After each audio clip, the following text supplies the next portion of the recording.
If you're here because gaming's in your blood, consider going to a hospital. It's not supposed to be there. Halo developer 343 Industries might not have a lot of Halo developing in the future, at least according to rumors. Podcast host Bathrobe Spartan, who has previously shared Halo details from reliable sources, made some hefty claims on the truthiest platform there is, Twitter. Former 343 employees have allegedly told Spartan that the headcount at the studio has been nearly halved. In addition, Bathrobe suggested 343 will be merely leading development and handling pre-production on future Halo titles before handing off the rest of the work to other studios. But here's the thing, that might not be true. Jez Corden, co-managing editor for Windows Central, has said that 343 will not simply be overseeing development of Halo games, which has also been supported by a 343 staff member. Having said that, former 343 staff told IGN in February that the studio was turning to outsourcing and co-development. Now, Bathroom Spartan could have cited that article and made a strong case for their argument, but decided instead to just screenshot it with no attribution whatsoever. And frankly, having to write out the text from the screenshot to find the correct source annoyed me so much I'm just gonna assume Bathrobe Spartan is wrong, very wrong, and their bathrobe is very stinky indeed. Probably has like yellowing edges. Nintendo has not been crediting the translators responsible for making their games playable worldwide. Multiple anonymous sources told game developer that the company has a policy of not crediting external translators, preventing them from listing their accolades on their CV to try and get future jobs.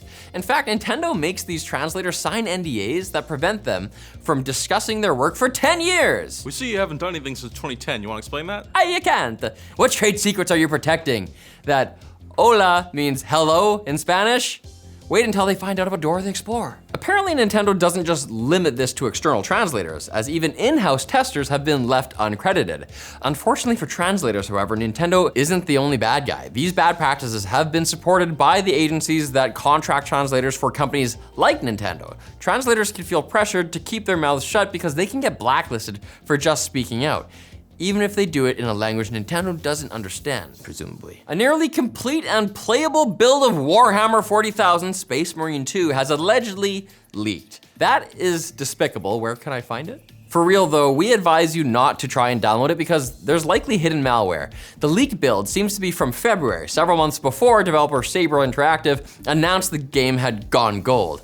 As a result, there are apparently some placeholder assets, but there's also server binaries, which means that people can play with their friends if they obtain access to the leaked build, something we're going to reiterate is dangerous to do.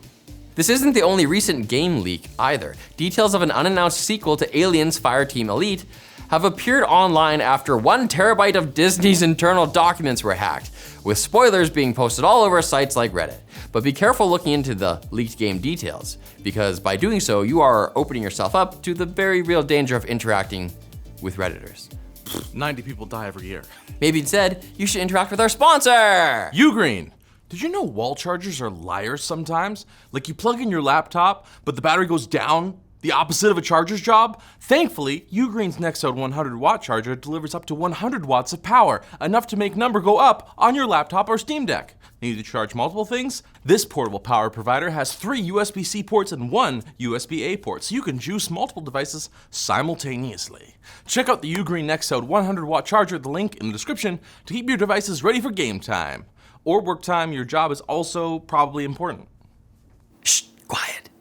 If you listen closely, you can hear the quick bits. Gamescom 2024 is looking like it's gonna be a big one, despite Sony and Nintendo opting out. 2K, Capcom, EA, Focus, Konami, Xbox, I could keep going. But these are just a few of the confirmed exhibitors who will be exhibiting in Germany this August. The organizers of the event say that this is going to be the biggest one yet, so you might want to catch your tickets now if you want to catch a talk show with legendary developers Goichi Suda51 Suda and Shinji Mikami. Shadows of the Damned remastered sneak peek, maybe? Let the bloodbath begin. It's your game where your gun's basically your penis. Despite raking in billions of dollars every year, it turns out Valve probably only employed a few hundred people as of 2021 across 4 categories: admin, games, Steam, and hardware. This was leaked thanks to the Wolfire versus Valve case, an ongoing dispute alleging that Valve is imposing anti-competitive pricing through Steam. The leaked records indicate that Valve presumably paid its employees almost $500 million in that same year, gross. As in gross paid, not net. Even after taxes, that's a lot of money though. Gaben, I know you're listening, please hire me. Unless he's just taking all of it. Guess how many people are hired for Steam as of 2021? Guess. 25. 79. I guessed the wrong way. There were plans for a 5th Crash Bandicoot game that never came to be, according to Crash 4 character designer and illustrator Nicholas Cole. After Cole revealed that a game he had been working on for 3 years, called Project Dragon, had been canceled, a fan inquired if that project involved Spyro, based on the name. Cole told the fan it wasn't a Spyro game, but for some reason decided to also reveal that Crash 5 was canceled. That's an interesting way to cheer people up. The next time one of your friends is having a bad day, why not remind them that everyone they love is doomed to die? Hey kid, I saw you drop that ice cream cone. Your dog's dead. Kiss your mom goodbye. The official modding tools for Baldur's Gate 3 are set to roll out this September for PC as part of patch 7. Modders who have participated in closed alpha tests have been positive, reporting that the tools cut down a lot of unnecessary tedium. Registration has now opened for the closed beta of the 7th patch, which likewise contains bug fixes, new cinematics, and a more flexible split screen option in multiplayer. There's also a new, more polished neck kissing animation because to quote Larian Studios quoting Michelangelo, "No great work of art is ever finished, and so too is our approach to the art of snogging." That's my favorite quote from Star Wars. When Obi-Wan says that to Luke, "Snog your sister." Use the tongue. And Fallout London, the ambitious Fallout 4 mod, has a bizarrely star-studded cast of voice actors, including Neil Newbon, Astarion from Baldur's Gate 3, and the 6th and 7th Doctors from Doctor Who. Now they've added yet another high-profile cast member, former Speaker of the House, just joking, John Burkow. Woo! Best known for maintaining order in the rowdy UK Parliament, like an exasperated high school principal who knows damn well he can't be fired. The Burke! I actually have heard this guy speak before. One of my friends is obsessed with him. Burkow doesn't have any past voice acting experience technically, per se, but luckily, he will be playing the role of a robotic Speaker of the House.